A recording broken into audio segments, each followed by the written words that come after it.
Go into a basement and see the furnace and it looks like absolute garbage. And you come in and you're like, who installed this? You know? And by the time I leave, it looks like butter. It looks amazing. And for the customer to come down and just be like, that looks so good. Honestly, that's the highlight of my job. My name's Sean. Been in the trades for 22 years.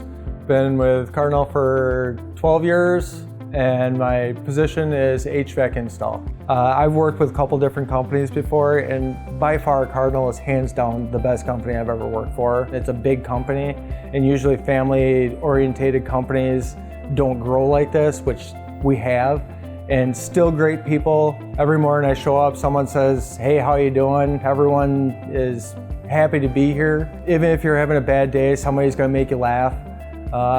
A lot of times when I do have bad days, just talking to people and even talking to management, I mean, people try to pick you up, and they honestly want you to do the best you can in that day. Just coming to a place that it's a professional company, we all want to do our job right. If you don't do your job right here, you don't last long. If you're a good worker, you're gonna be in the company, and that's one thing I like. It's just, like I said, I feel like I'm at home here, but at work, and I get paid for it.